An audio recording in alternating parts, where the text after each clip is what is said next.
নমস্কার, কেমন আছেন সবাই? তো আমি সকাল সকাল আয়া পড়ছি আমার একটা ছোট্ট মিনি ব্লগ নিয়ে। তো তোমরা দেখতেই পেতেছো বৃষ্টি পড়তেছে। আজকে কয়েকদিন ধরে সে আবহাওয়াটা খুবই সুন্দর, মেঘলা মেঘলা একটা ওয়েদার করে রাখছে। চারিদিকে বৃষ্টি বৃষ্টি একটা ভেজা আমেজ। ওহ সুপার! এরকম ওয়েদার জানি না কতদিন থাকবো। একদিকে তো অনেক সময় রাগও ওঠে যে এত বৃষ্টি বাবার দোষ না, আবার এক সময় মনে বাবা যেই গরম পড়ে গরম থেকে বৃষ্টি বেলা তো ঠিক আছে। তো আমি এদিকে বাইরে বৃষ্টি পড়তেছে, এদিকে ঘরে রান্না বান্না কাজ সারা দিলাম, সাইডে তুমি দাদা বাইরে খাইতে দিয়া লইতেছি, খাওয়ান বাইরে ডাকতেছি, তাই না আর আয়ে না দাঁড়াই রয়েছে। তো রান্না করছিলাম বৃষ্টি দেখে, রান্না করছিলাম আজকে মুসুরির ডাল, পাতলা করে মুসুরির ডাল, আলতা দিয়ে শুটকি দিয়ে দেখে আমার মানে জিব্বা দিয়ে জ্বলাইতেছে, কইয়া লাভ নাই। আর এমনি তো শুটকি আমার প্রিয় না, এর মধ্যে লতা যদিও অ্যালার্জির লেগে বেশি একটা খাইতে পারি না, কিন্তু তারপরেও তো খাও না, লুপ তো ছাড়তে পারি না, বুঝছো নি বন্ধুরা, লুপ ছাড়তে না, মেসেজ তো করতে করে লুভে বাপাবের মৃত্যু। অত এটা খাইয়া আমার ঠিক হই, অসুবিধা হয়েছে তোমরা দেখতে থাকো। ব্লগটার মধ্যে ক্রমশ প্রকাশ্য তোমরা দেখতে পাই বা যে লতা দিয়ে শুটকি দিয়া খাইয়া আমার কী সমস্যা হয়েছে, এবং আমি তারপর আমার কই যাইতে লাগছে। খাইতে সময় তো খুবই স্বাদ লাগছে, খাইয়ে হলেছি একটু নিজের পরিমাপ থেকে একটু বেশি খাইয়ে লেছি। তোমরা দাদা বাইরে দেখাইতেছে কইতেছি, ইস আমি আর পারতেছি না, তাড়াতাড়ি করে তুমি ভিডিওটা করো না, আমি আমার খাওয়ানো লিয়ে বই। তো তোমরা দাদা ভাই মুখটা দেখতে পাচ্ছ কি খুশি। একটা ইন্টারেস্টিং ঘটনা কই তোমরা রে, আমার বিয়ার পরে আমি শুটকি খাইতে খুব ভালো পাইতাম সবসময়, কিন্তু তোমরা দাদা ভাই কিন্তু শুটকি খাইতে বেশি একটা ভালো পাইতো না। ঘরের মধ্যে কই তাহলে শুটকি আনার কথা করি, তোমরা দাদা ভাই ঝগড়া লাগে তো আমার লোক হ্যাঁ তো তোকে হ্যাঁ এটা ফসা জিনিস, এটা কেউ খায়নি, মানে বিয়ার পরে আমি যে শুটকি হ্যাঁ খায় না কইতে গেলেই চলে। আর মানে বিগত 20 বছর ধরে আমার লগে থাকা মানে ওখানে উল্টা রয়েছে, এখন আমি শুটকি বেশি খাইতারি না, খাই হজম করতারি না, তাই না খাই শুটকি হজম করতে পারে, এখন আমার উল্টা হয়ে জায়গা। তো যাই হোক, বিকালে দুপুরে খাওয়ান দাওয়ান শেষ, বিকালের চা লইয়া বই আছে, তোমরা দাদা বাড়ি ভিডিও আছে তোমরা দেখতে পেতেছো। তো চা আর পেটিস লইয়া বইছে, চা দিয়ে পেটিস দিয়ে খাইতেছে, কি আমেজ করে খাইতেছে দেখো না, আমি কিন্তু এখান দিয়ে একটা জিনিসে কষ্ট পাইতেছে।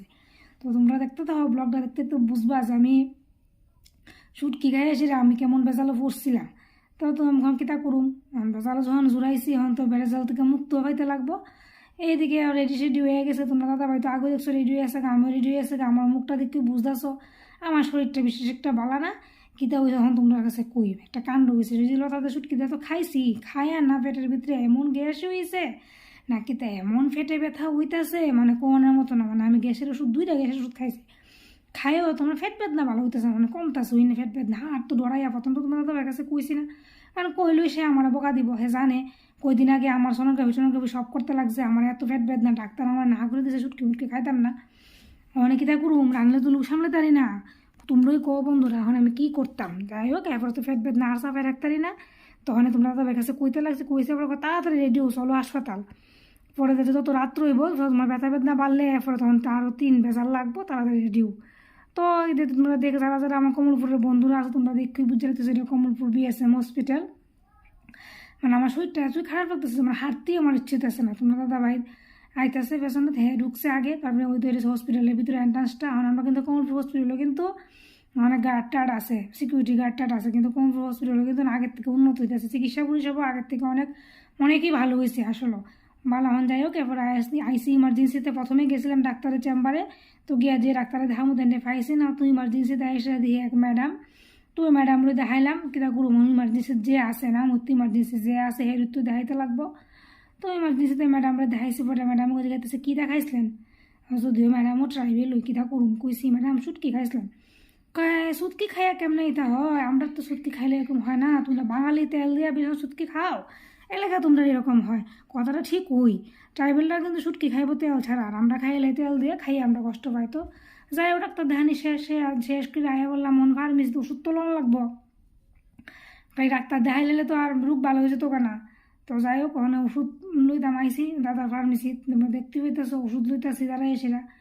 আর ওষুধ লইতে লইতে দাদার লগে আরও ওই ডাক্তার যে ডাক্তারের চেম্বারে আসলাম, ওই ডাক্তারে কবে আইলে পামু, আবার একটু ধানি লাগবো আমার ভালো করে। তো তাই না কইতেছে, তাই না ডাক্তারবাবু ছুটিতে গেছে, সোমবার নাগাদ আইব, আইলে পরে পামু, তখন দেখাইতাম।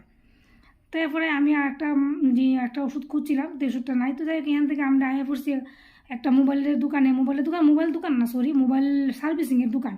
তো একটা জিনিস নিবো, আমি একটা মোবাইলের স্ট্যান্ড কিনতাম, মোবাইলের স্ট্যান্ডটা আমার যেটি আছে এটি দিয়ে ভিডিও টিডিও করতে আমার অসুবিধা হয়। তো ইসলামটা স্ট্যান্ড দেখতাম, তবে তখন দাদা কইতেছে স্ট্যান্ড তো আমার দোকানে নাই, আপনার যে স্ট্যান্ডই খুঁজতেছেন ওই স্ট্যান্ডই তো ওখানে নাই, মানে আপাতত স্টক শেষ আর কি। তো কইতেছে আইলে পরে নিতাম। তো তারপরে আয়া পড়ছে বাড়ির বাইরে ড্রেসটা চেঞ্জ করে এসে বিছানার মধ্যে শুয়ে রয়েছে, আমার দিকে শরীর ভালো লাগতেছে না। তো ওদিকে তোমরা দাদা ভাইয়া এসে যথেষ্ট হেল্প করছে, ভাত রান্না করছে, বাজার থেকে মাছ আনছিল, মাছের বাজার করছে, আমার ডাকতেছে খাইবার লেগে। কিন্তু আমার সঙ্গে না খাইতে একদম ইচ্ছা করতেছে না, কিতা করবো মন তাই না, কয় তুমি না খেলে আমিও খাইতাম না, ওদিকে ফাইজলামি করতেছে, আমার হাসানোর চেষ্টা করছে, মানে আমার অসুখ বিসুখ বলে যাতে আমি ভুলে যাই রূপটা, এটা আমার খুব চেষ্টা করে, মানে খুব ভালো আমার মানে হাজব্যান্ড হিসেবে না, আমি প্রশংসা করতেছি না, সবাই হাজব্যান্ডই ভালো, কিন্তু আমার হাজব্যান্ডও মানে আমার অসুখ বিসুখ করলে মানে কুই আর লাভ নেই, মানে পাগল হয়ে যায় কিতা করবো। তো ঠিক আছে বন্ধুরা, আমার আজকের এই মিনি ব্লগটা আমি এখানে শেষ করতেছি। তোমরা সেই ব্লগটা প্রথম থেকে শেষ পর্যন্ত দেখার লেগে অসংখ্য ধন্যবাদ। আর ভিডিওটা ভালো লাগলে অবশ্যই লাইক শেয়ার কমেন্ট করে দিও। তো আজকের লেগে ভিডিওটা এখানে শেষ করতেছি, সবাই ভালো থাকবেন।